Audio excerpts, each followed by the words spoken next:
Good morning.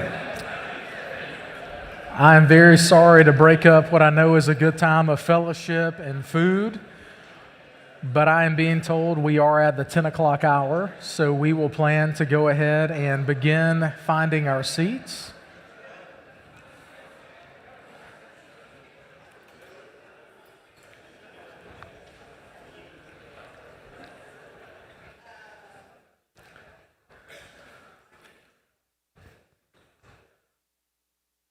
All right. If y'all enjoyed the good time before the meeting got started, please be reminded we will have lunch and more coffee and lots of stuff to follow. So don't feel like you got to rush out of here when we get going. Y'all, it is my pleasure to welcome you to our 2026 annual shareholder meeting for Merchants and Marine Bancorp. My name is Clayton Legier, and I have the privilege of serving as chairman of the board and CEO for both Merchants and Marine Bancorp, as well as our bank charter. We're very excited before we begin the official business of the meeting to welcome some very special guests. We're blessed to have today quite a few students from Moss Point High School who are going to help us kick our meeting off with honoring our flag and our country.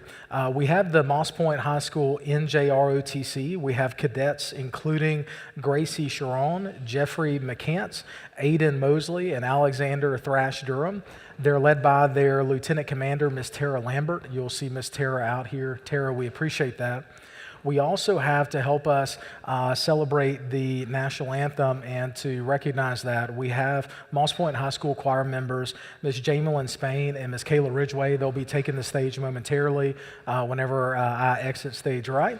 And they're under the direction of band director Jorge Reyes, who is over there. Thank y'all very much for being here. And with that, we would love to invite y'all to lead us in the Pledge of Allegiance, present the colors, and the national anthem.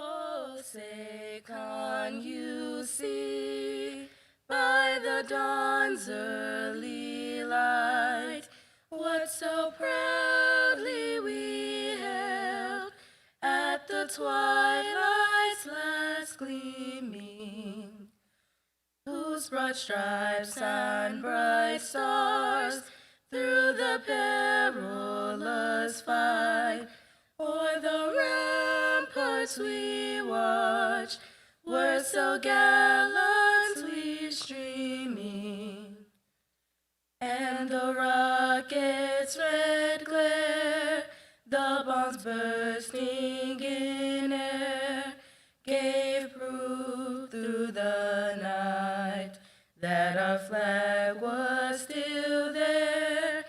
Oh, say, does that star-spangled banner yet wave o'er the land of the free and the home of the brave?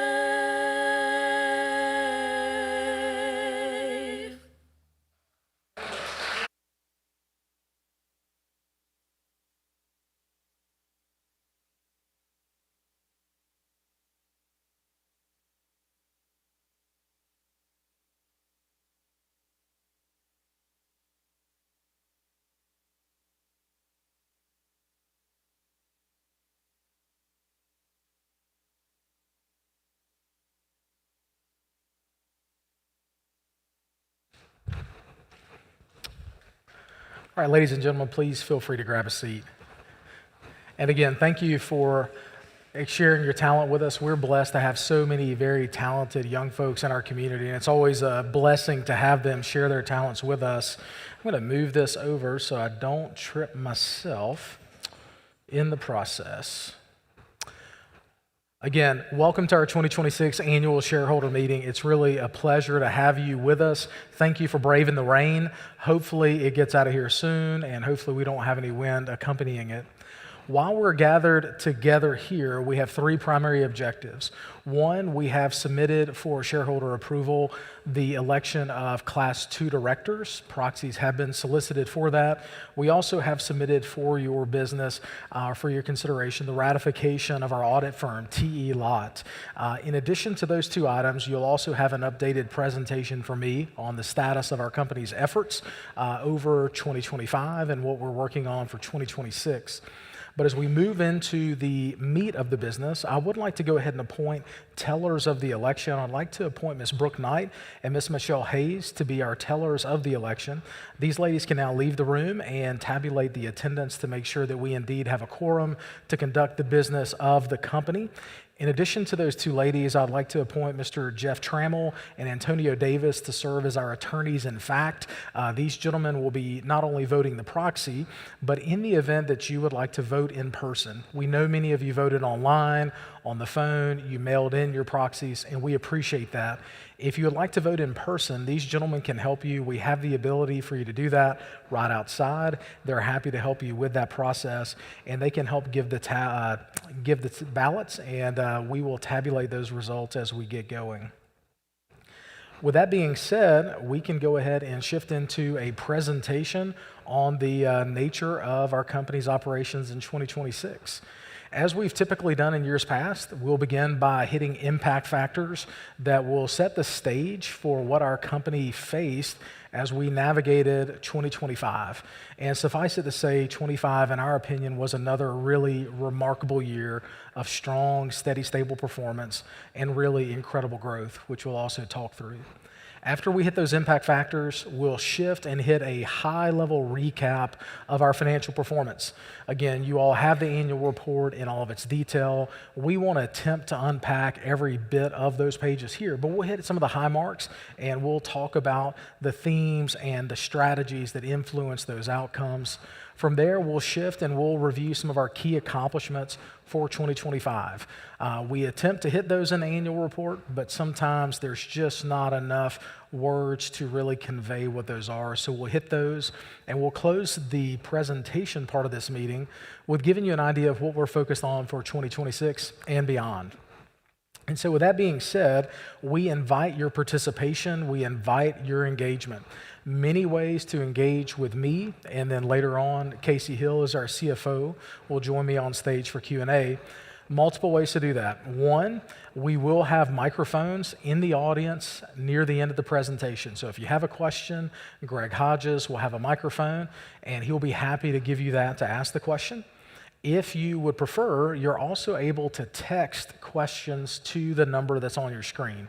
We do this both for attendees in person as well as our guests who are live streaming the session. And again, this session is being live streamed now because we have shareholders across the country. And we want to make sure that even those that may be in faraway locales who may not be able to be with us in person are still nonetheless able to engage in the affairs of our company and to know what's going on. So again, multiple ways to ask questions. So as we go through this, let's begin by taking a look at the 2025 impact factors. I need to self-confess I'm not an economist, number one. I also need to confess I don't try to pretend to be an economist, right? For those who were able to join us for Dr. Craig Lewis's presentation, he gave a lot of meat and a lot of content on economic factors that are impacting our company today and also some of the factors that have impacted us over the last year. But suffice it to say, when we look at all those factors together and we always evaluate the context of the economy, we are a bank, right? It's hard for us to outperform the economy. The best theme that we could come up with was really uncertainty. On one hand, we have this really resilient economy. Inflation is strong. People are spending, people are buying. But there's undercurrents of uncertainty. We had tariff uncertainty last year. What does it mean? Who pays for it? Are the businesses going to eat the tariffs, or are these eventually going to make their way to consumers? What does it mean in terms of impacts of AI? We see more and more layoff announcements in these big tech firms, right? As Dr. Lewis pointed out a few years ago, we'd encourage everyone, hey, go get a computer coding degree. Go be a coder, work in data science. And now we're finding out that AI is displacing a lot of those jobs. And so for those individuals, while on one hand we have an economy that's doing exceptionally well, on the other hand we have segments, those who are being displaced based on AI, as well as the lower end of the segments who are struggling with basic costs. I mean, I don't know if you noticed, but grocery costs today are much higher than they were 5 years ago. Everything costs more. And many segments of our community are feeling that. They feel it when they fill their gas up at the pump. They feel it when they check out at Wayne Lee's or whatever the grocery store is of choice. And they feel it whenever they are paying for all sorts of services to keep their life going. And so with all that being said, a tremendous amount of uncertainty, and that has to factor into how we view our jobs of managing the company. That uncertainty means for us that we continue to be committed to maintaining a balance sheet that we consider to be battle ready, that gives us lots of options so that we don't have to fret when storm clouds arise, I mean, as they do today, because we know we have a balance sheet that can fuel success in any of those environments. And in fact, I would argue that our balance sheet is built for situations just like we're facing today. In addition to that, we saw a pretty rapid regulatory shift. Now, on one hand, this is really encouraging, right? We have a party in power that tends to be less regulation, that tends to be more pro-business, that tends to be lighter touch from a regulatory standpoint, and that's really encouraging. If you Google regulatory tailoring in the banking space, you're going to see numerous speeches and articles and testimonies given by influential leaders like Vice Chair of Supervision Mickey Bowman of the Fed, by Chairman of FDIC Travis Hill, or so on and so forth. And we have seen real progress for the first time in my career, either at the bank for 15 years or as an FDIC examiner myself before. For the first time, we're seeing real regulatory relief being discussed. That's exciting. We applaud that. That's encouraging. The only thing that gives us pause is that just as you're seeing the White House effect policy change through issuing executive orders, which survive only through the life of the president, we are seeing regulators take the same approach. So we're having regulatory tailoring, we're having regulatory relief, but it's coming primarily through actions that are driven at the behest of administrators of agencies. Saying it a different way, 3-4 years from now, if you have different administrators atop the FDIC or at the helm of the Fed for their supervision area, they can easily undo all that. There are no laws being changed. There's no normal rulemaking processes being followed to affect these changes, and so the durability of any relief is questionable at best. I say that to say we continue to believe it's in our best interest and in your best interest as shareholders and the best interest of all of our communities to continue building this company to thrive in any regulatory environment, right? We don't want to be caught flat-footed if things get very hard from a regulatory standpoint and have to play catch-up.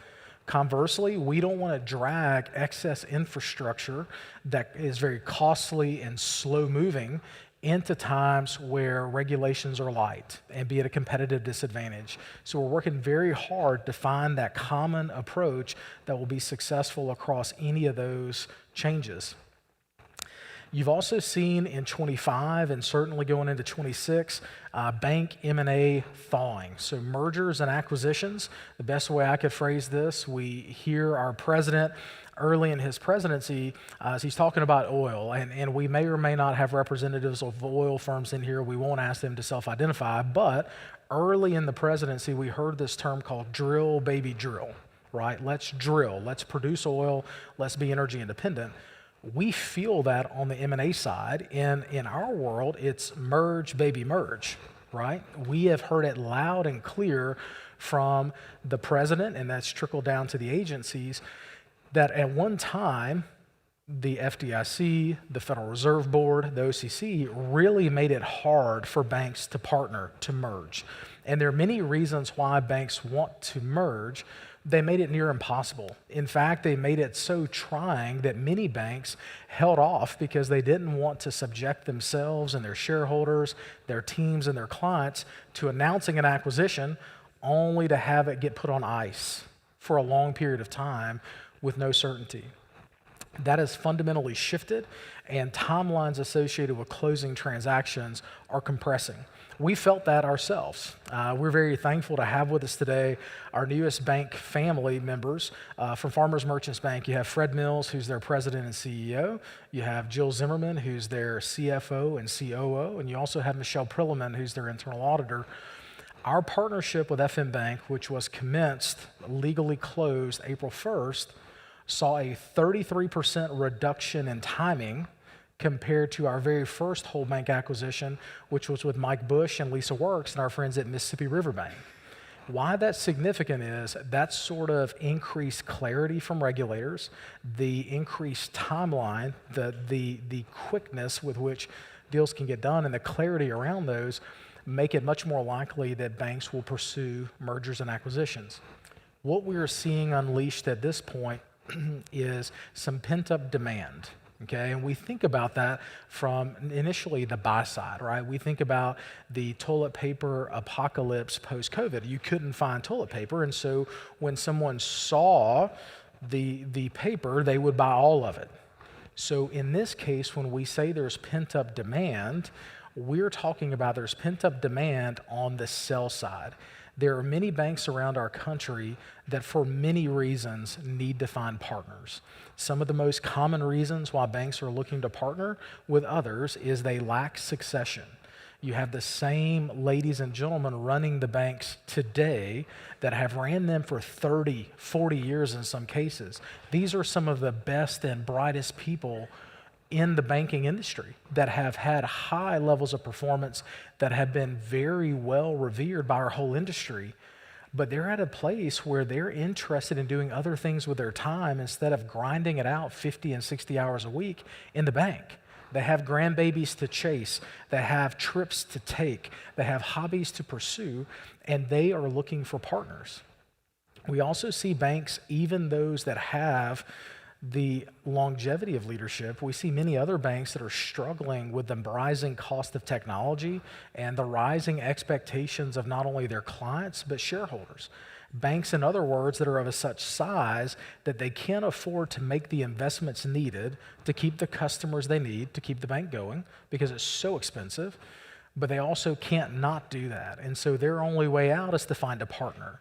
So what this means for us is, as a bank that has a demonstrated track record of success in partnering with other banks, that has a commitment to maintaining and growing a family of brands where we provide community banks a pathway to stay largely independent, but to fall under an umbrella company that shares capital, that shares resources, that shares capacity, we believe we're very well positioned to take advantage of this, and frankly, to help other banks that are looking for a way out, to find a pathway, to find a bridge to continuing to support their communities and their clients for generations to come. Another key piece of 2025 was for the first time ever, the establishment of a whole new set of financial rails in our country. For the first time, we now have seen our government legitimize cryptocurrency and stablecoin. We talked a few years ago, for those of y'all that were with us when we were at the Hilton Garden Inn, we talked about the rise of the cryptocurrency industry. We talked about concepts like the tokenization of real-world assets. We talked about devices like non-fungible tokens and how they could interact in a digital space. We also talked about cryptocurrency and all the various types, but it was still largely looked at as something that was just a fringe concept. You know, that's what the people bought who were still living in their parents' basements, playing Dungeons and Dragons or whatever game of choice. And look, there's nothing wrong with some D&D. I'm just saying, you know, there's nothing wrong with that. But in 2025, our Congress passed and our president signed the Genius Act, which established for the first time in our nation's history a whole alternate ecosystem for finance built around this new technology, built around cryptocurrency and stablecoin. For the first time, it's legitimized. It's never been legitimized before. This is now a sanctioned payment rail. It's now a sanctioned store of value tool, and it's now a sanctioned method of payment that we've never had before. And hats off to Mackenzie and Callie for coming up with this visual. We were talking about the concept of having new rails, right? And so on the left side of your screen, you have what we think of like train tracks, right? We see train tracks everywhere. It's commerce, it's how we move things back and forth. And on the right side, you have train tracks. They look similar, but they're different, right? They're not the same. We are still in the very early stages of this shift happening. We don't yet know how it's going to impact our communities. We don't yet know how it's going to impact our industry. But a few observations that we do have, that we are certain of today, that we really believe. Number one, we believe it will result in deposit dollars leaving banks in general. It is going to happen. So when someone buys a stable coin, that is $1 less in a bank like Merchants and Marine Bancorp and $1 living in a stable coin. Why that matters is I look around the room, I see a lot of friends, I see some family, but I also see people that have been building this community and other communities for generations, right? And you know the power of bank loans, you know the power of bank donations, you know the power of bank investments of time and energy. Every dollar that flows out of a bank like ours to buy a stable coin is one less dollar that can be made in the form of a loan to someone to buy a house. It's $1 less that we can make in a loan to someone to start a business or expand a business.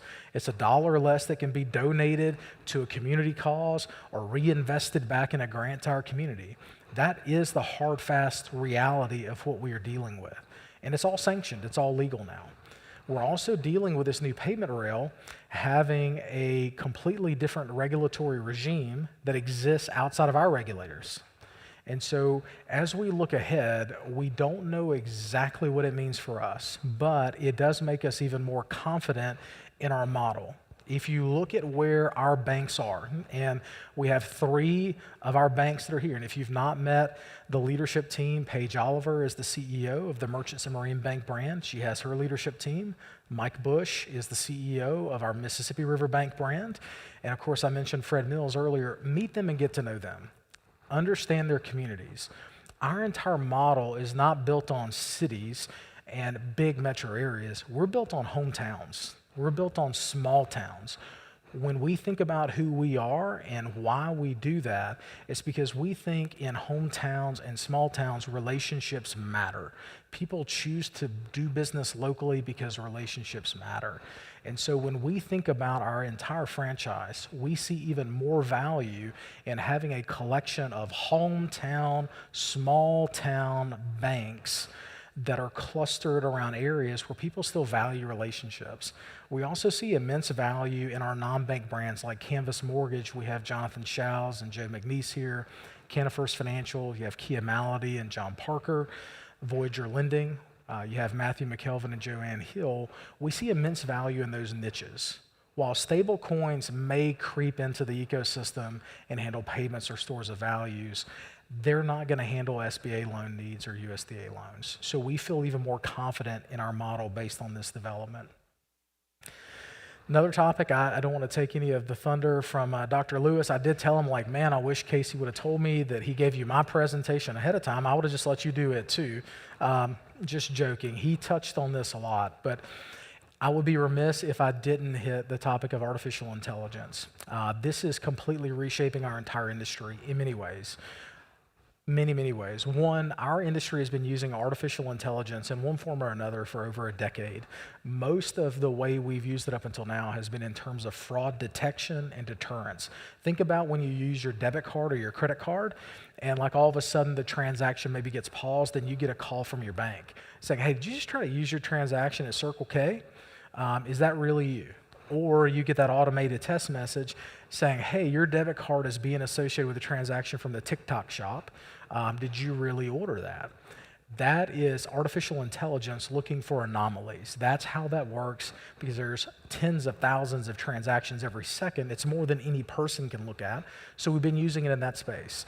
Where it's shifting now, and where we are frankly excited about it, is that it allows us to gain extreme operating efficiency not through replacing any team members we have, but as we continue to grow, as we continue to scale our company, we now have the ability to do it with the modern tools of artificial intelligence. Rather than having to think about growing our staffing model with every single new bank acquisition or with every single new startup entity, we have the ability to leverage AI to help us grow efficiently, but we also have the ability to leverage it to reduce human error. Right? That's the trade-off. So we not only want efficiency, but we want 100% accuracy because we know that's what you deserve and we know that's what our clients deserve whenever they interact with us. We don't want human errors. And so to the extent that we can use AI as a backstop, as a checker, as an auditor, we really believe in that. Dr. Lewis touched about some of the risks associated with AI from a data ownership standpoint and to what extent can you sandbox your data and keep it within your organization versus having an AI that is reporting your data back out. Our industry continues to grapple with that, and so we take a very cautious approach.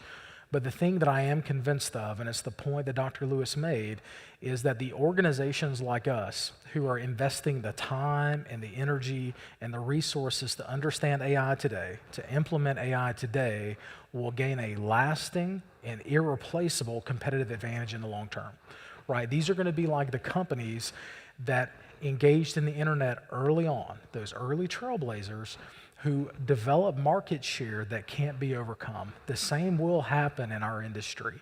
And while others, the 25% that he alluded to in his CEO roundtable, who are sitting on the sidelines saying, gosh, I really don't know if that works for us, we're afraid that those banks, that those companies are going to get further and further behind, and the gulf between where they are and where they have to be for survival is going to be too great for them to pass. And so again, we're thankful to have the team we have within our Community of Resources Bank Services division. You'll see many of those executives roaming around here. We're thankful to have been able to invest in that team and that company to give us the ability to understand this and to begin rolling it out at our pace. And with all that being said, why does it matter? Why do we even think about this context, this abstract, it's nebulous? Why does it matter? It matters because it's very important to us that you understand what your company is and what we represent. We view ourselves as a community banking organization as a bridge of sorts. We have bridges all around this area. Where Fred lives in Acadiana, it's a great example of what happens when you don't have bridges. People are cut off, they're insulated, they don't have access to what they need. Unfortunately, we've seen it here after storms when bridges are taken down. We see the impact on our lives, we see the impact on our communities, we see the impact on who we are as a society because we can't travel, we can't get the goods and services we need.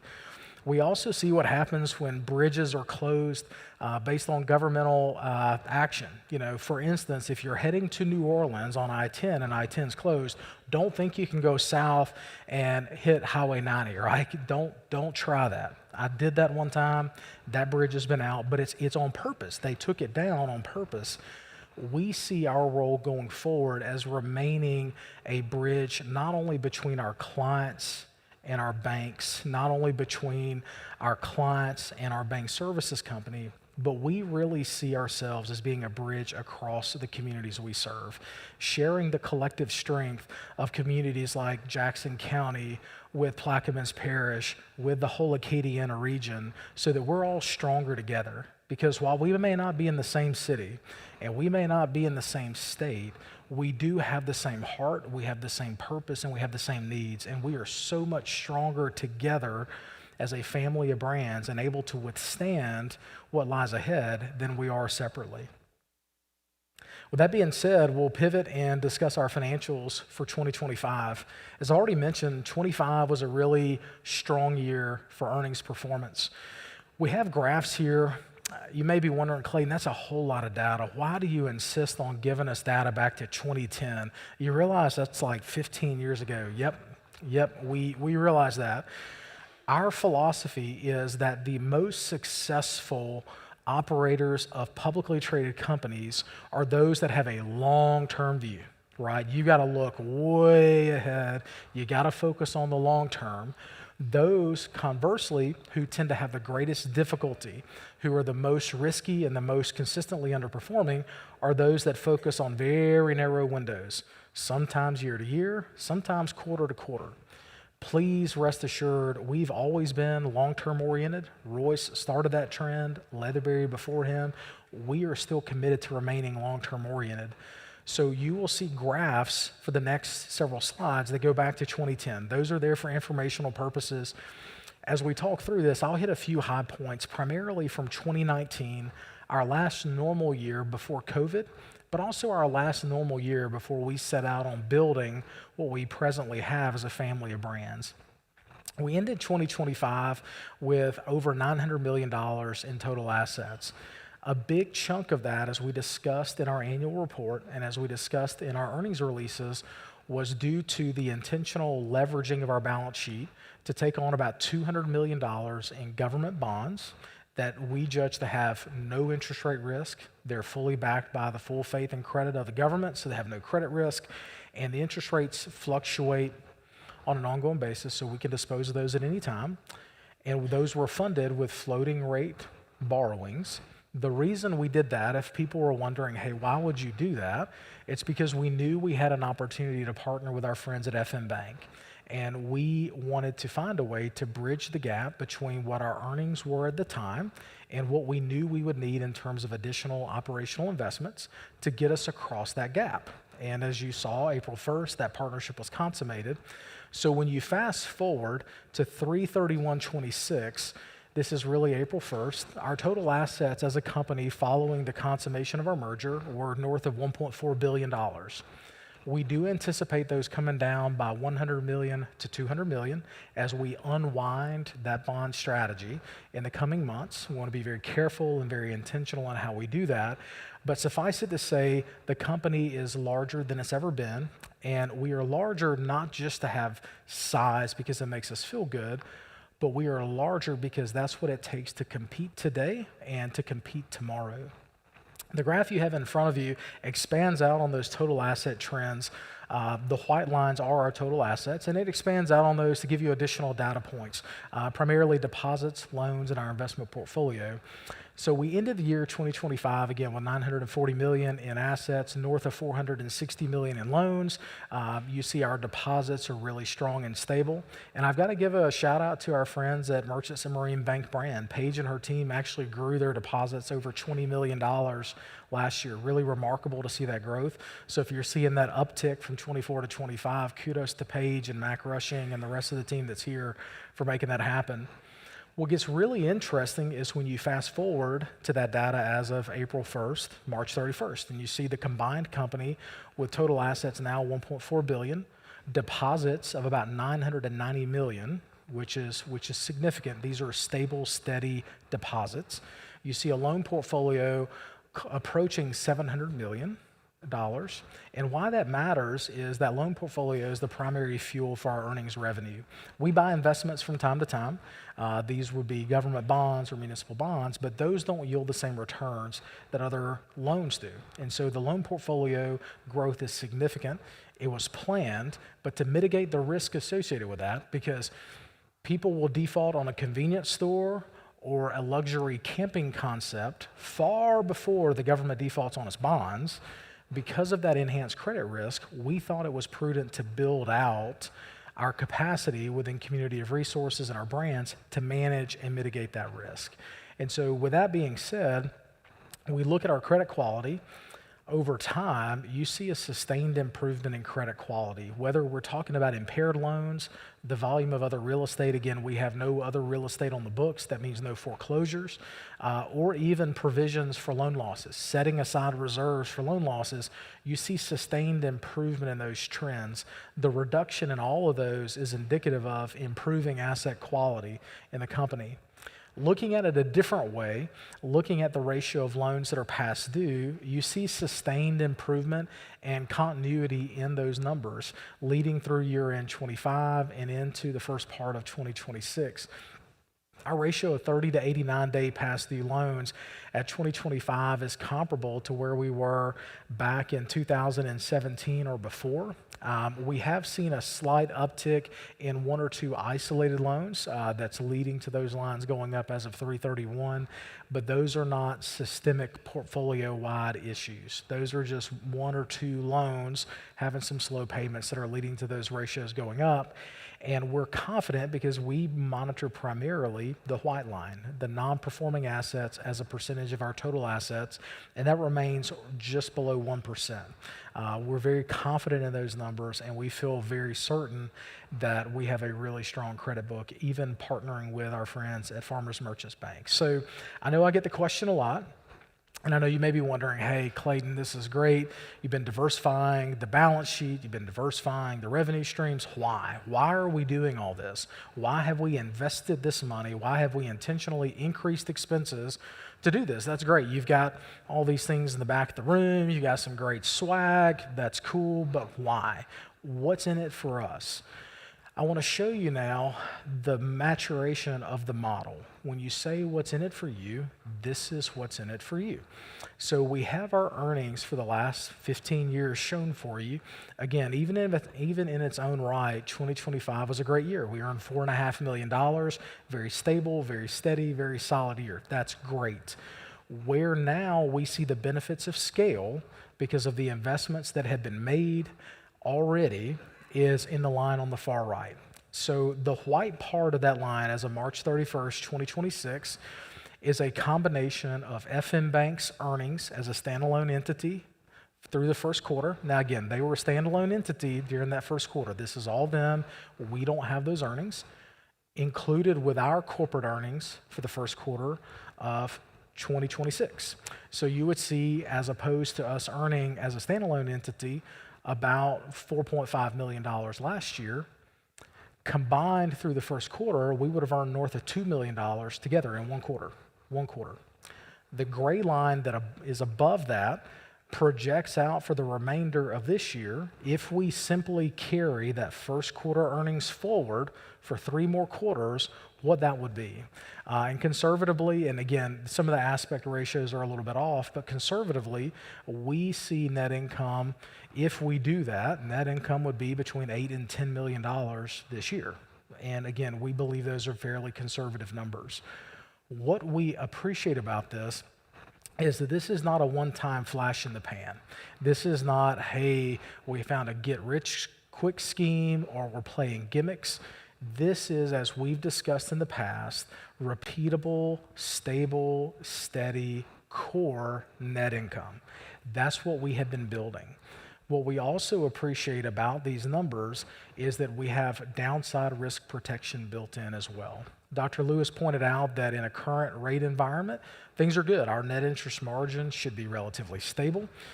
We should be able to earn relatively good. Where our risk is really on the downside. If Kevin Warsh gets in and begins cutting rates, 2%, that's great. I mean, we like cheap mortgages as an individual, the same way y'all do. Problem is, for a bank, it's really hard to make money in a zero interest rate environment. You almost can't do it. That's our biggest risk. And so with that in mind, it's important to remember as a shareholder, we are largely protected from some of that downside risk by our non-bank brands, by brands like Canvas Mortgage. If rates fall, what's the first thing we're all going to do? We're all going to go refinance our mortgage, right? If we have a 6.5% mortgage and we can get another 3% one, we're going to be lining up. Well, great. We have a fully staffed mortgage company that originates nationwide to handle that. Or if rates come down, small businesses are going to think about starting or they're going to expand and they need SBA loans. Great. Guess what? We do that too. And all of those brands are not duplicative of what we do within our traditional banks. They're additive. They serve as a buffer, as a bellwether, as a counterbalance to those. So we wanted to share this with you to help illustrate the why behind what we've been building. If we're talking about margin, in our world, the primary driver of profitability is our corporation's net interest margin. It is the primary way we make money, the difference between what we charge on loans and what we pay on deposits. You'll notice the blue line, which is our net interest margin, begins skyrocketing in 2022. We really break away from peer, and we approach north of 5.5% at year-end 2024. You'll notice some slight degradation in that. I'll just point out that that is tied back to that investment strategy that we undertook last year, which drove bottom line dollars, but did compress margins a little bit. And as that strategy is unwound, we see our net interest margin returning back to that 5% range. Saying it a different way, if you look at our net interest margin in isolation, excluding the $200 million in bonds, it would be north of 5%. And why that matters is that is compared to a peer net interest margin that has finally gotten above 4%. And so if you're wondering about the core earning capacity of our balance sheet, how has the balance sheet been put together, this should give you a lot of confidence as a shareholder, knowing that dollar for dollar, we're earning far more on the assets that we hold, funded by the liabilities we hold, than the rest of the banks out there. Where we've had challenges in the past has been related to size and scale. I know we get questions a lot about, hey, what's going on with the stock price? Today, when we started the meeting, the stock is north of $53 per share. We get lots of questions. Hey, what are y'all going to do about the stock price? What about the stock price? The short answer is, our view is that, number one, we don't control that stock price directly, right? We're long-term oriented. We're focused on building lasting value for our shareholders. Things we control the performance of the company. We control how well we're utilizing the capital we have, the assets we have to drive returns. The other things we can control is the composition of those assets to preserve shareholder value. You would have seen this data in your annual report. This is what's called an economic value of equity analysis. Each year, we provide for our shareholders an analysis completed by a third party that looks at the fair market value, or not fair market value, but the economic value of the equity that you hold in our company. What is it worth? And so I thought it would be helpful, and Casey and I thought it would be helpful to reflect this for you in per share terms. So what this looks at is the economic value of our assets. So take all the loans we have, all the investments we have, all the cash we hold, all the buildings we hold, come up with a value of those. Then let's value all the liabilities we have, all the deposits that we use to fund, the borrowings we have, and from there, assets minus liabilities equals equity. We come up with a pool, and then we divide that by the number of shares outstanding. And when you do that analysis, this is all in your report, you come up with an economic value of equity per share of around $120. So again, our stock is not trading at $120. We're encouraged that it's now trading north of 50, but what we're focused on is controlling the performance of the company and the composition of the balance sheet, because we think that's where the long-term value really lies. Again, the companies that let that stock price dictate every action they do are typically the ones that get in the most trouble. And we are focused on adding value for you over the long term. That being said, we'll hit a little bit of our key accomplishments. We'll go through these kind of quickly. I thought it would be impactful to show the acquisition of FM Bank here. Obviously, this acquisition did not close in 2025. The acquisition closed. It was announced in October of 25 and closed April 1st of this year. However, a very significant amount of our time to get this to closing was spent in 25. Our team spent countless hours and a very significant amount of earnings to support the successful acquisition of FM Bank in 2025. Lots of things about FM Bank to love, right? I mean, I could have an exhaustive list. One, the team members are fantastic. If you've not had a chance to meet Fred, Jill, and Michelle, do that. They're fabulous people. Two, we love the markets. These are markets that we know, that we understand, that have commonality with markets that we've had high success with. Number three, what they've built in terms of a company is a powerhouse. In our industry, a primary measure of profitability is called return on average assets. In our industry, most banks aspire to have a 1% return on average assets. Our friends at FM Bank last year had a return on average assets of almost 1.9, so double almost the benchmark, right? And why that matters is that's now $450 million coming onto our balance sheet with that sort of earnings power, right? That's powerful. So we love the way they built their balance sheet. We also love the way that it positions us for the long term. It's another very stable, very steady, strong community banking brand. They were founded in 1932. They have the same place in Acadiana's heart that Merchants and Marine Bank has in Jackson County's heart and that Mississippi River Bank has in the heart of Plaquemines Parish. They're our kind of people. So very significant move forward for us. In addition to that, we spent a very significant amount of time last year preparing for our current phase of scale. I know it may seem chintzy, but there is a whole different level of expectations and requirements that come crossing $1 billion in assets. As of today, we're about 1.4 billion. We'll shrink down perhaps to maybe 1.2, 1.3, but there's a whole different set of requirements that go along with that. And our team within Community of Resources, as well as our administrative team, Jackie Skelton, Christy Maxwell, Brooke Knight, did a really wonderful job building out capacity to help us support an organization of this size. Why this matters is that going forward, the benefits of this scale will allow us to continue funding the expenses we've had, which are technology investments and investment in talent, but we get to spread that over a much larger scale. So on a relative basis, those expenses are going to be a far less impactful piece of our overall profit and loss statement. It gives us a lot of added benefit. Beyond that, we also saw a tremendous uptick in our non-bank brands. So we shared with you early on that we wanted to diversify our revenue streams. We wanted to diversify our footprint.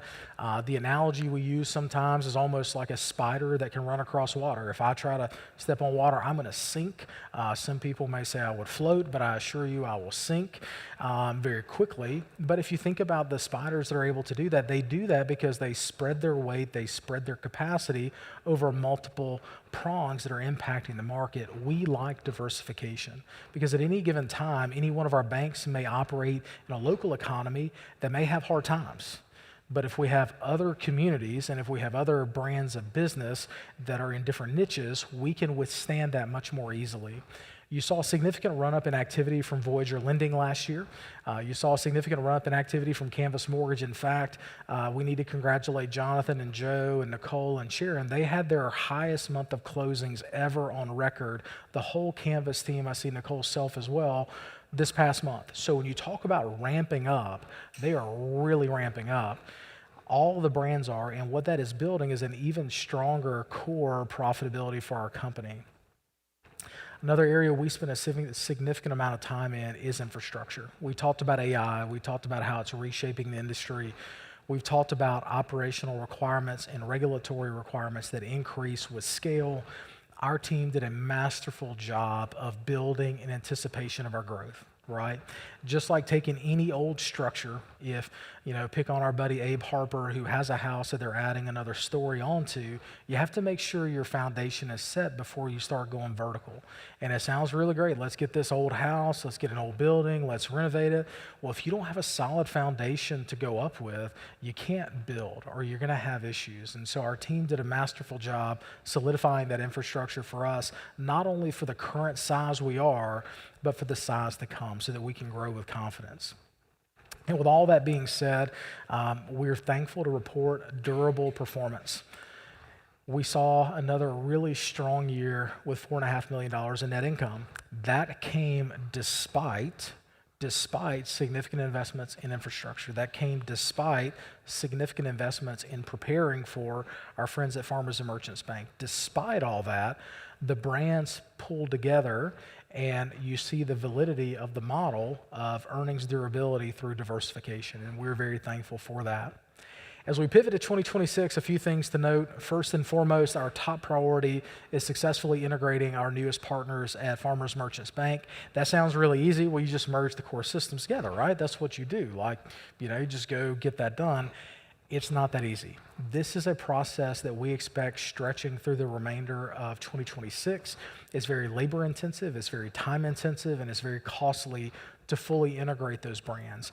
There are multiple systems that have to be merged, and each one of those systems impact real-life clients, both within the Merchants and Marine Bank ecosystem as well as within the Farmers and Merchants Bank ecosystem.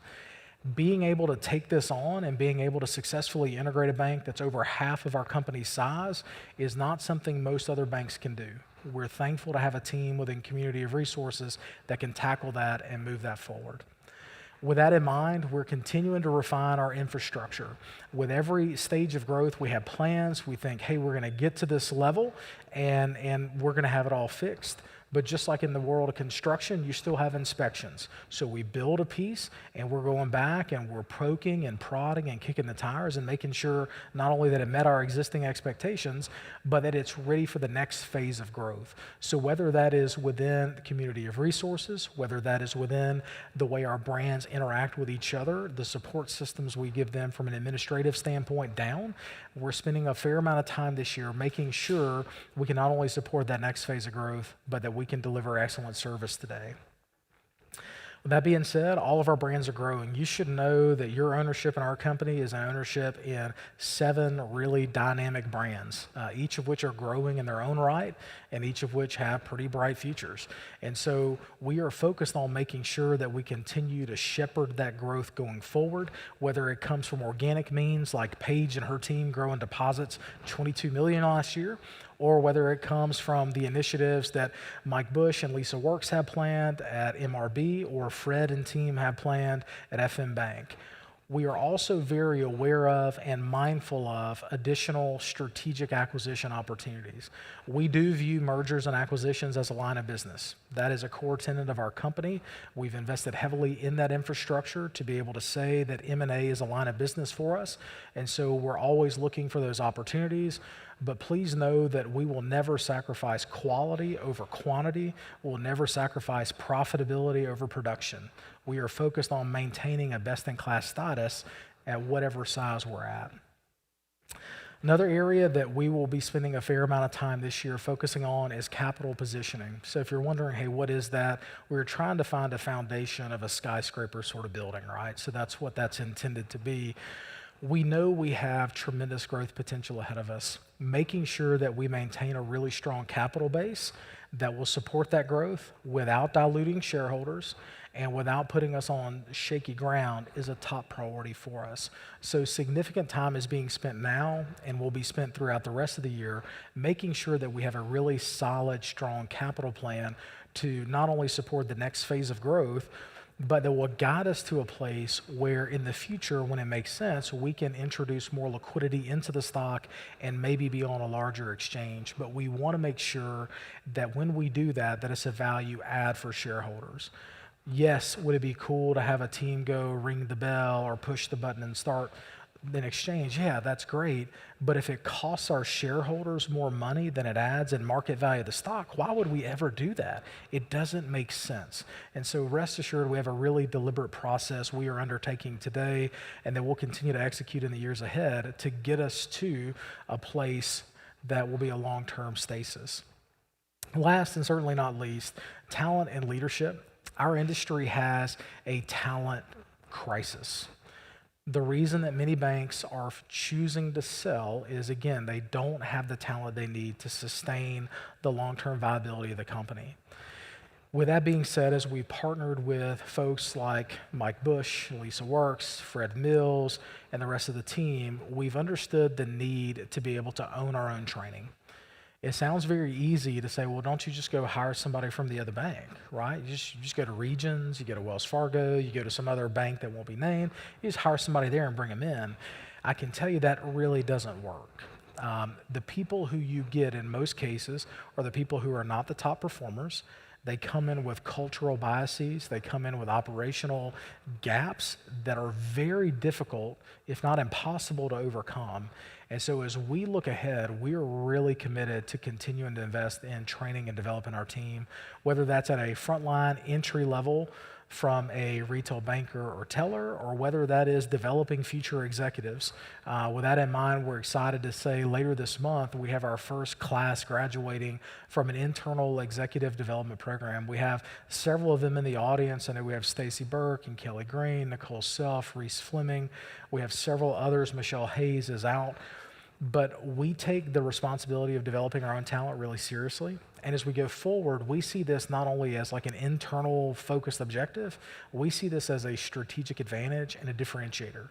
If we can not only find banks to partner with, let's say another FM in the future, but if we can say, hey, we can remove not only the financial risk, but we can remove the long-term operational risk by helping you identify and develop and retain the talent you need to run your bank for the next 20 years, it helps us all. And so this is an area we will continue focusing on very, very heavily as we go forward. With that being said, that concludes our prepared remarks. Would love to invite Casey Hill up to the stage to answer some questions. As is typical, hard questions go to Casey. If you have softballs or beach ball questions, I'm happy to take a swing at those.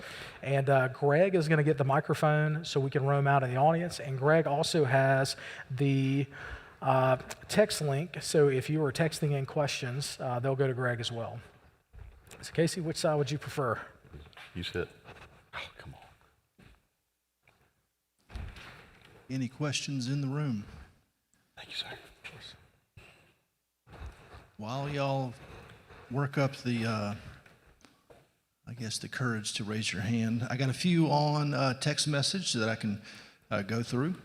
One was sent in just before you talked about AI, so it's going to cover some AI. So feel free to, if you've already covered some of it, you can skip it, but then there may be some things you want to touch on.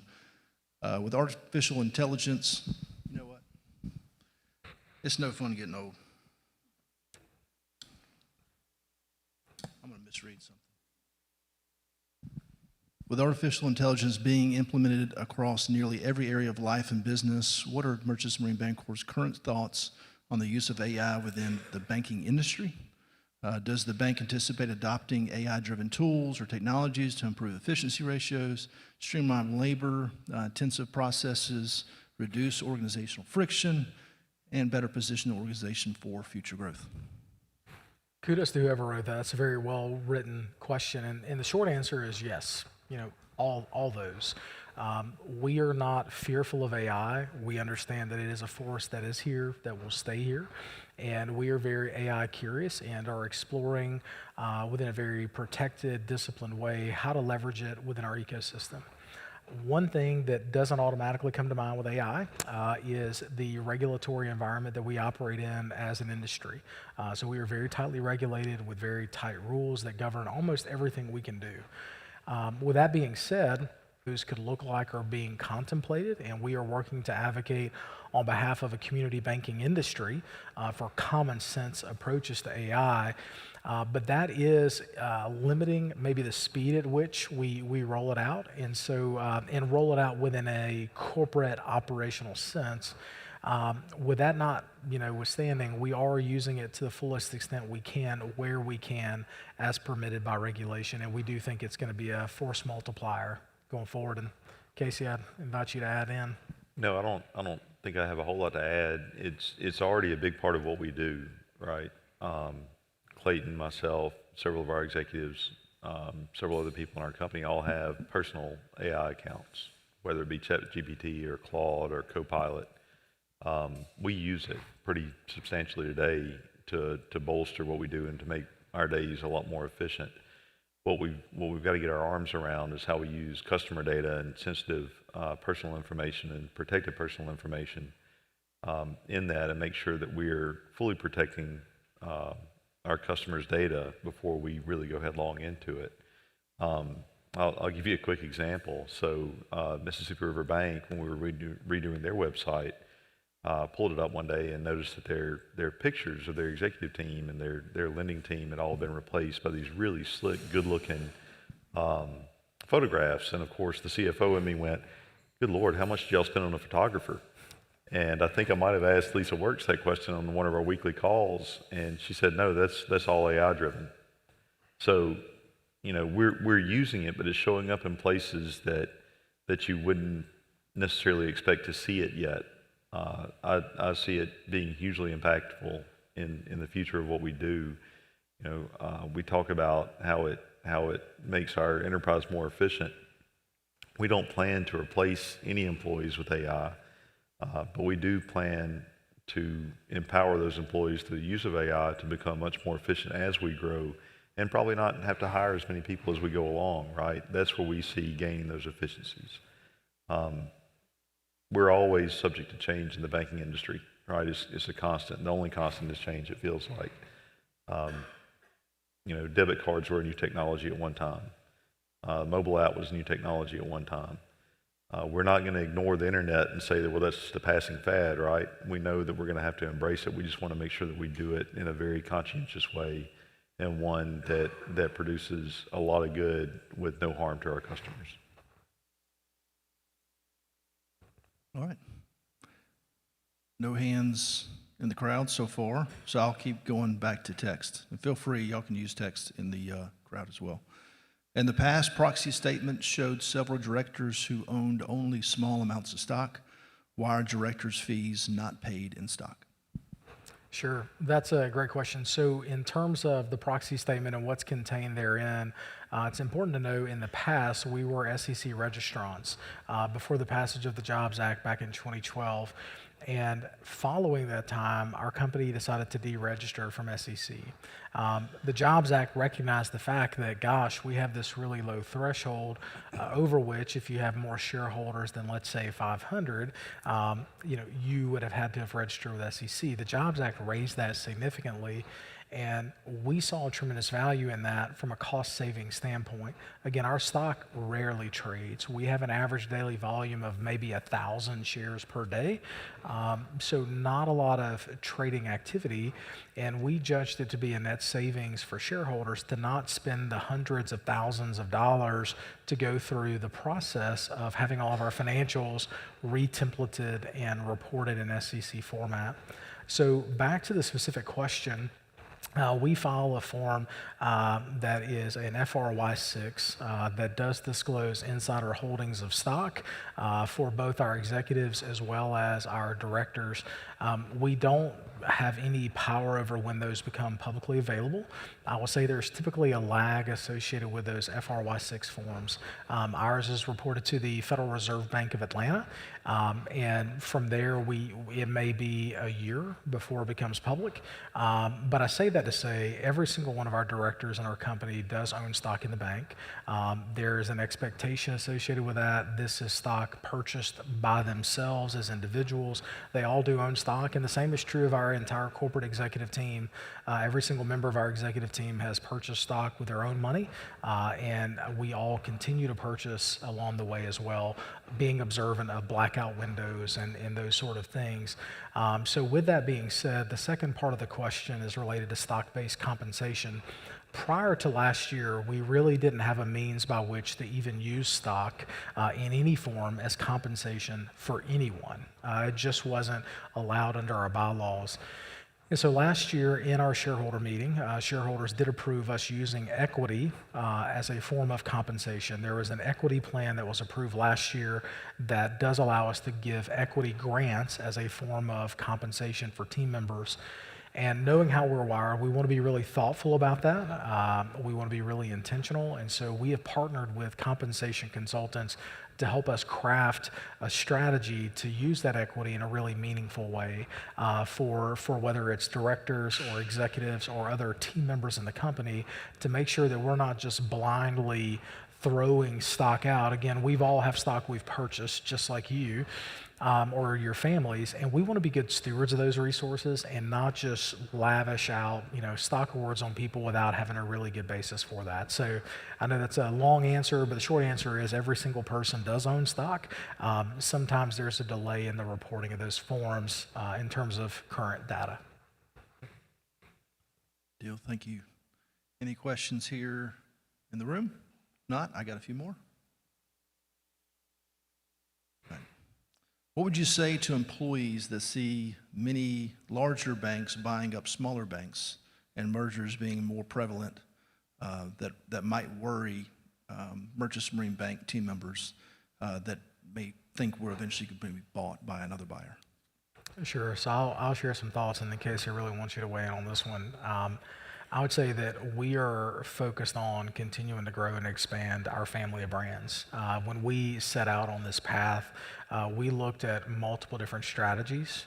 One strategy was we try to take that old M&M Bank brand and try to make a one-size-fits-all, kind of like a Regions or a Wells Fargo, but that didn't feel right. That's not us. That undoes that value proposition of local deposits that are relationship-oriented in local markets. Second path was, well, let's just stay small. So we'll be like hyper profitable, but we'll be like a really, really small company, and we can slowly over time or quickly, we can cut all the costs, let a lot of people go, and we'll be really profitable. But then we said, gosh, that's not really tenable either. I mean, if you cut down to that point, you're sacrificing your future stability for current period earnings, and that didn't seem like a good return for shareholders, because in our reality, the larger a bank is, the more stable it is, the more valuable it is, and the longer sort of horizon that it has. So as a $1.4 billion bank today, as a bank that is growing and that will continue to grow much larger than that, we are in much better control of our financial performance because we have a larger asset base to use to generate revenue. We're in much better control of the value of the company because small banks trade at a discount compared to large banks, just the reality of it. And we're also in much better control of our ability to bring aboard the best and the brightest talent and to give them opportunities to learn and grow because we have multiple functions and divisions and brands for them to learn and grow in. And so we think it all fits together, but suffice it to say, we're focused on building what we have, not with any end in mind of trying to exit, but because we believe that there's a place for a really strong, dynamic, large, and growing family of brands in the U.S., and that's what we're committed to building. Casey, I'd love to get your thoughts. If y'all indulge me for just a second, I'm going to grab this clicker because I haven't been able to play with it today, and I might need your help in getting back to it. Red button. So Clayton had a really great slide in his presentation, and I want to go back to it real quick. If you go back to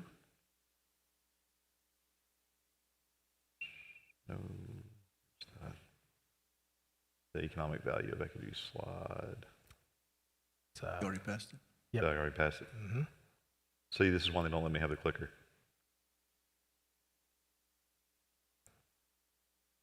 That's it, right? Yes. So if you look at this slide right here, one important thing to know about it is this is where we ended 2025 at. But what the economic value of equity analysis doesn't contain in the annual report is a mark-to-market value of the ESIP that we hold, right? Merchants and Marine Bank, prior to the merger with FM Bank, held $50,595,000 in ESIP at 2% perpetual. If we issued sub-debt today, we'd be issuing it 8% comparative.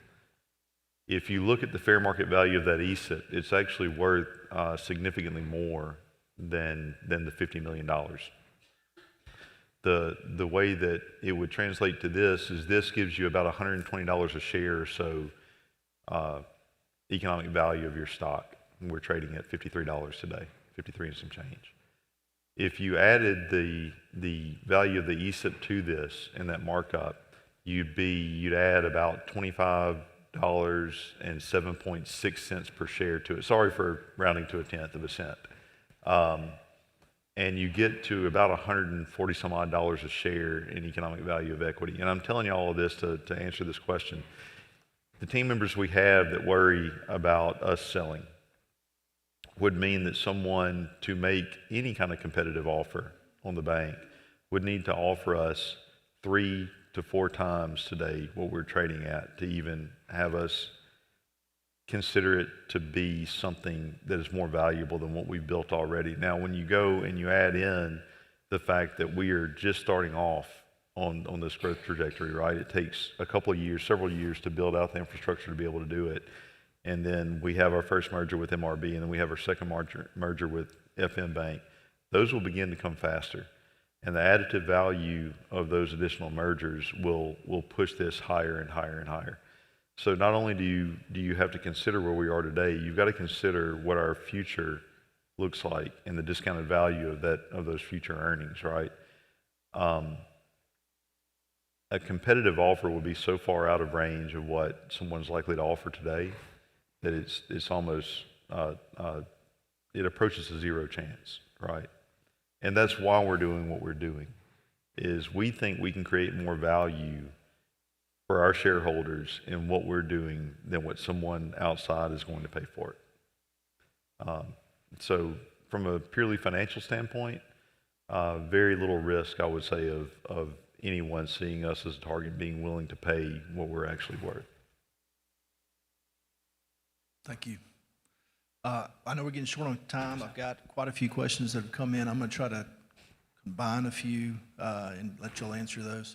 I had several questions on AI and stablecoins. So in essence, the main question is, how do you see AI and stablecoin affecting community banking, specifically us, over the next 10 years? Yeah, there's no way to say that it doesn't affect community banking. I think it will impact it through a few different means. One, there are many community banks that are having a difficult time growing. And we talk a lot about growth, not because banks just want to get big, but because our cost of doing business goes up every day. I mean, our team members who are part of our family today are paying more for gasoline and groceries and mortgage payments than they did 5 years ago. I mean, that's the reality of it. Therefore, those individuals expect to earn more money today than they earned 5 years ago. At the same time, our contracts for technology are going up, our insurance is going up, everything is going up, and the only way that banks have to earn more money is to grow. And so that pushes many banks into a really challenging position when you start thinking about how do we grow. And we've seen many well-intended community banks implement strategies that don't really align with who they are. For instance, you have banks that are in rural markets that decide, hey, we're going to hop up to Nashville, or we're going to go to Birmingham, or we're going to go to some big market because it's fancy, and we're going to open offices there. And we're going to pay high rates, and we're going to get in deposits, and we think that dilutes who they are. And so I use that as an example to say there are pain points in place in many communities and in many community banks because of the incremental costs going up. Their ability to offset that is what's driving many of them to exit. And I would view things like stable coins, as well as what will eventually be additional substitutes for the services we provide, as putting even more pressure on banks to find ways to grow revenue. They have to offset that. And so I think it plays to our hand, frankly, because in that scenario, for members of our family of brands, they don't have to go to the next biggest city over and open a branch just to get deposits. They don't have the same pressure put on them because we can share those costs across a much wider family of brands that gives them stability. And so they have really the best of both worlds. I do think it drives further consolidation in the industry. I do think it has unintended consequences, and I have real concerns about the resolution capacity in the event that a stablecoin becomes insolvent, right? I mean, there's not a real good framework there. Stablecoins are not insured, so if you buy stablecoins and they go bust, you don't have FDIC coming in. There is no path out. And the impacts from a lending standpoint, I think, are going to be the saddest. There are families and businesses that depend on us. We make loans, and FM Bank makes loans, and MRB makes loans that nobody else will do. I mean, these are loans that people will pay back, but they can't get financing elsewhere. And if we don't help them, what does that do for our community? What does that do to the people that our kids go to school with? Those are those concerns longer term. Yeah, Clayton touched on this during his presentation, and again just now. When you put $1 in stablecoin, the companies that promote stablecoin take that dollar and they buy U.S. government bonds typically. And the reason for the Genius Act, in my opinion, and again I'll give you some opinions up here on the stage that are not necessarily the position of the company, but are my personal opinions, is that the Genius Act was passed to push dollars into government debt, thereby lowering the U.S. government's borrowing costs, right? You start buying a bunch of government bonds, it pushes the yield down on those bonds. And another opinion that tends to get me booed in most industry rooms. We're contrarians by nature. You've seen that in our financials and some of the plays we've made. Most all of those have turned out really well for us so far. Knock on wood. But I'm pretty bearish on crypto as it exists today. Crypto as it exists today, whether it be stablecoin or Bitcoin or Ethereum or whatever you have, is built on blockchain technology, and it is cutting edge right today. But it operates under two major assumptions. One, which I think is correct, is there's not technology that exists today that can destabilize blockchain or hack blockchain. I see Abe nodding his head a little bit because we've had this discussion a couple of times. He's one of my only allies. But it also exists under the assumption that there's never going to be technology that can invalidate blockchain as it exists today. We're seeing the rise of quantum computing in China and in other places in the world that would love to destabilize our financial system. And when you see blockchain invalidated for the first time, crypto goes to zero pretty quick. And I'm not trying to be a black cloud, even though I'm pretty good at it most of the time. But I will say that, the assumption that man can create something which man cannot destroy always gives me a good bit of pause, right? So that gives me a little bit of heartburn with stablecoin and blockchain in general. And full disclosure, I've taken some short positions in technology that are dependent on blockchain personally, not huge, but some that bet against it. So maybe I'm just pontificating, trying to hasten its demise a little bit. But long story short,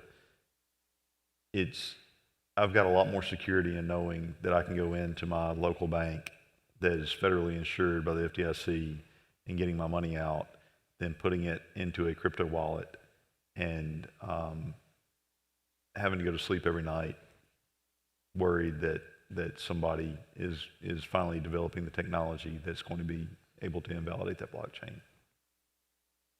And Greg, to be sensitive to time, maybe we do one more. We'll open it up for the audience. And of course, we'll be around after. Y'all know where we are. Anytime, call or text. But just to move on with the flow of the agenda, we'll maybe call for one last question. And I've got one here that I think will be good. I think I can summarize it quickly. So you mentioned the talent leaving banking in many industries. But that also means that there's new people. There's new generations coming on. There's Gen Z, there's Gen Alpha.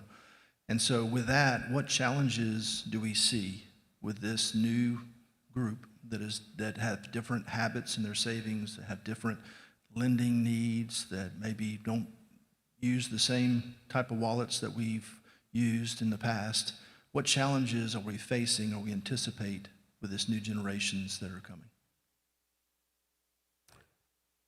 I think it's a tremendous opportunity, right? I don't think about it necessarily as being a challenge, but more so as an opportunity to learn from them and to help us reinvent our model to make sure that we remain relevant for generations to come. Much of what we have in the U.S. Banking system was really built in the 1930s. I mean, we're a 100-year-old ecosystem and infrastructure, and it's like having a beautiful old house that has great bones. I always told great bones, we have buildings that have had great bones in the past, and sometimes you got to do a little work on them. I think we can learn a lot from them, whether they are clients and they're entrusting us with their finances in terms of what their needs are, how to go to market with solutions that meet them where they are when they need that help, so that we can really evolve through the process. And then, similarly on the talent and development side, we continue to learn from our newer team members that come aboard. The way they work, the way they interact, the way they think forces us to evolve as well, and it's all for the better. A few themes that do come to mind, though, thinking about those generational changes. One, our industry has historically not done as good of a job keeping pace. We're in an industry that's very traditionally hierarchical, and very regimented in career advancement and promotion opportunities, and you have to have done this for this long and that for that long to get to this next step. I don't think those work anymore, right? I mean, we're in a world where knowledge-based workers can work and go where they want to be, and I think for banks like us that see that, that are willing to embrace that and work with those high performers, I think it's a golden opportunity. And we see that across our family of brands. We have team members in 11 states, right? Full-time team members working for our family of brands in 11 states. That's only because we believe in getting the best talent we can and acknowledging that they have a choice where they work. And we think that adds a lot of value for shareholders and a lot of value for our company. And frankly, we hope it's something that keeps us relevant for the long term, both as an employer, but also as a service provider. Yeah, I would echo what Clayton said there. I think it's a really dangerous place to be in, to think that your executive team has all the answers and all the viewpoints that you need.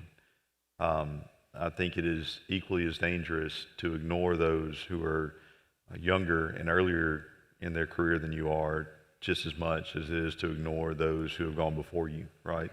A lot of knowledge and wisdom, we all accept that from older generations, but there's also a lot of knowledge and wisdom from the younger generations and the younger bankers that we have.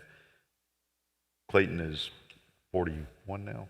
I'm 42, which is relatively young in the banking industry. We're experiencing our careers and life in general in a much different way than the generation before us. The generation after us, my children, are experiencing life in a much different way than we did growing up and than we are now. And I think you run the risk of invalidating yourselves if you're not listening to those who are coming in and really giving them your ear, maybe even sometimes more than is comfortable, and considering those opinions. And I think we'd also be ignoring a really valuable resource that we're paying to have anyway, while we not be open to the things that they're suggesting and the opinions they're bringing in. Does that mean we can use every one of them? No, but I also don't expect most of my opinions to be used either. So I think it's not a risk that we have this younger talent pool coming into the industry.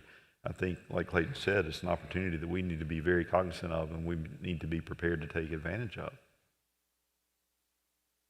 Well, y'all, we really appreciate the questions. Thanks to all those who texted them in. Casey, thank you for jumping in. And we can get back to the meat of the business of the meeting and pivot onward. Thanks. Appreciate you. Yes, sir.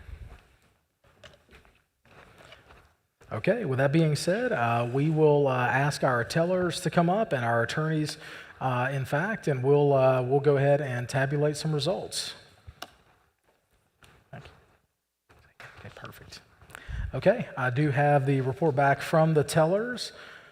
Ladies, if you wanted to get up here on stage, we'd be happy to do that, but I understand.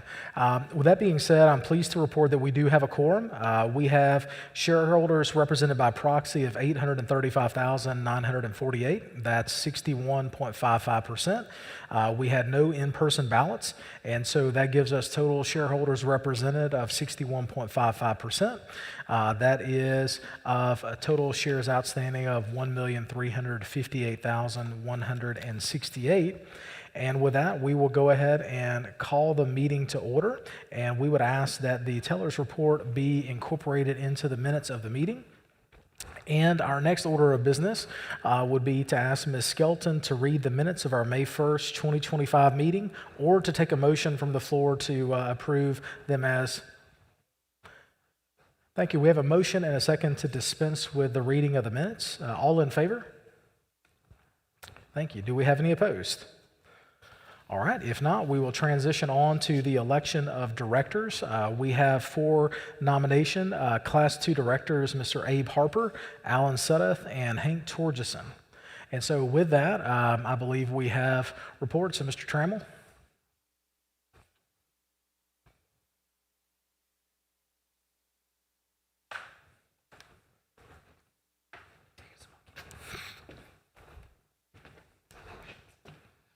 Fellow shareholders, can you hear me all right? Fellow shareholders and guests, I'm Jeff Trammell, Chief Operations Officer. My colleague and I have the results of your shareholder ballots. Good morning. I'm Antonio J. Davis, the Chief Risk Officer, and here are the results. For the Class 2 directors, Abe L. Harper Jr. has received 725,220 votes and therefore has been elected as a director. For Alan K. Suddeth, he has received 723,515 votes and has therefore been selected as a director. Henry G. Torteson Jr. has received 725,365 votes and therefore has been elected as a director. Regarding the ratification of the internal auditor, T.E. Lott and Company has received 801,919 votes and has been ratified. That appointment has been ratified as our internal auditors. Good deal. Gentlemen, thank you very much. All right, with those results in, we will go ahead and declare that those directors are elected and that the auditor nominee is ratified. With that being said, before we call for a motion to adjourn, I do want to thank you for your time, your engagement, and your support. For those that are in this room, thank you for being here. We know it's kind of wet weather and not the most pleasant day to be out. Thank you for your support, and thank you for believing in us.